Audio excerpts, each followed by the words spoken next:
It's April 1st, 2021.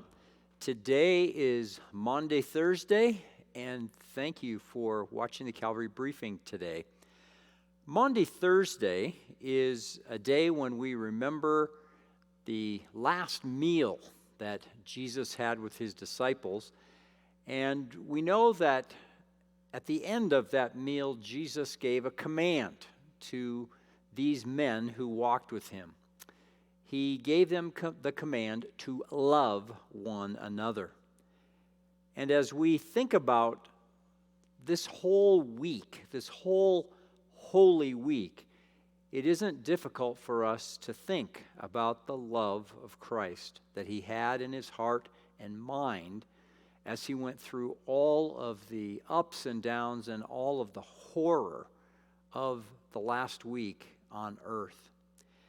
As I think about this week and as I think about Maundy, Thursday, I think of a verse in John's Gospel, chapter 6, verse 37. Jesus said, "All that the Father gives me will come to me, and whoever comes to me, I will never cast out." As I was reading a book written by Dane Ortland recently, some interesting thoughts came. And Dane Ortland actually was looking back at another author, a man by the name of John Bunyan, who lived 300 years ago. And Bunyan wrote an entire book about John 6:37. And some of the things that Bunyan wrote about were rather significant. Bunyan noticed specific words of John 6:37. The word all, not most. Once you belong to God, you belong to God. The Father. God takes the loving initiative of a true Father. The word gives is in John 6:37.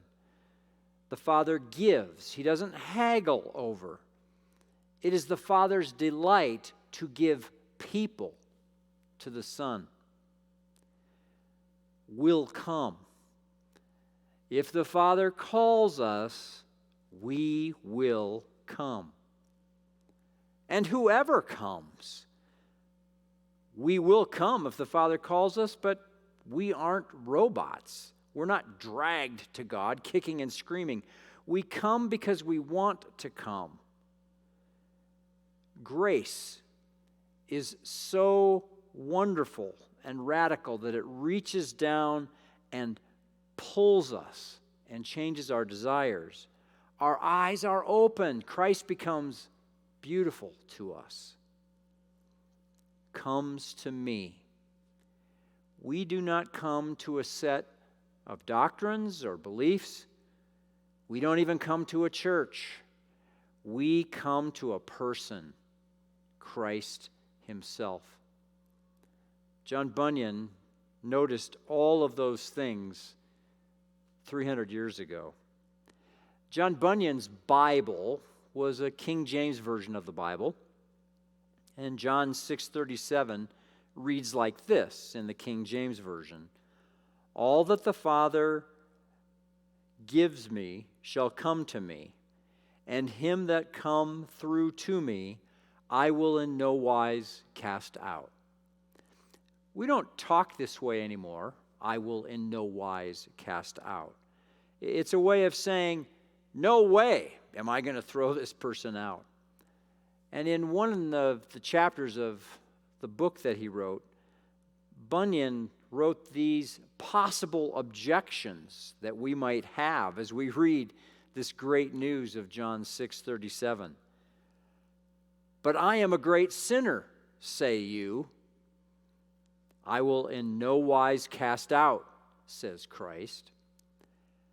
But I am an old sinner, you say.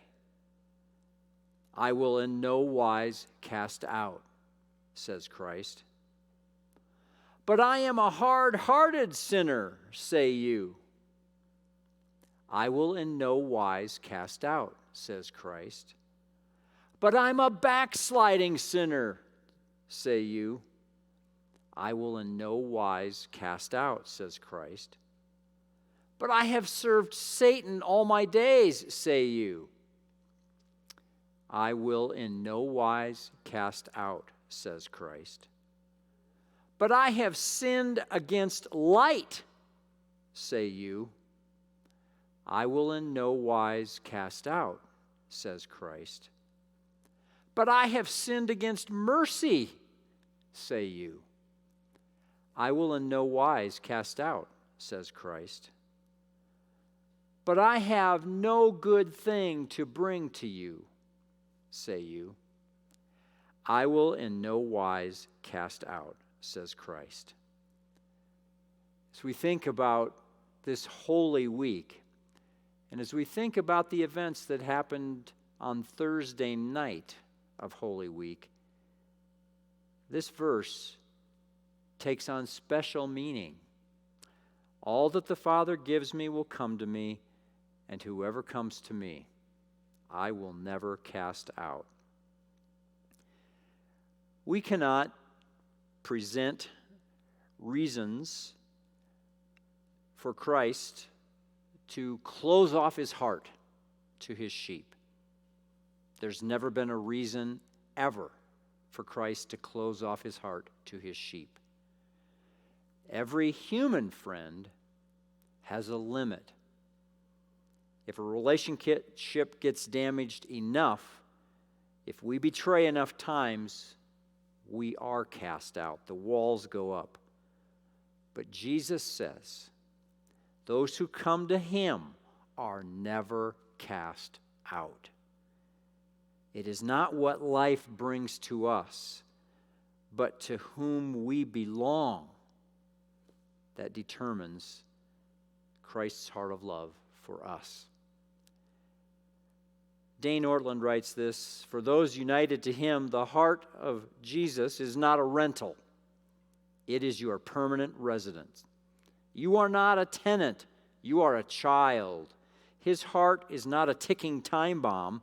His heart is the green pastures and still waters of endless reassurances of his presence and comfort. Whatever our spiritual accomplishments may be, this is who Christ is. This Holy Week, remember John 6:37. All that the Father gives me will come to me, and whoever comes to me, I will never cast out. This Holy Week, I encourage you to come and to be with God's people as much as you possibly can. On Good Friday, we gather together at 7 p.m. and remember the crucifixion of Christ, and remember that it was our sin that nailed him to the cross. On Saturday morning, we want to make sure that we are training our children that the resurrection matters and that the resurrection is good news. And so from 10 o'clock until about noon, there will be an Easter journey out on our front lawn. It's supposed to be a beautiful day. Come and be a part of that. If you know of children in your neighborhood, if you have children or grandchildren, please bring them on Saturday morning from 10 to noon. And then on Sunday morning, our resurrection celebration will be taking place. Come and be with God's people.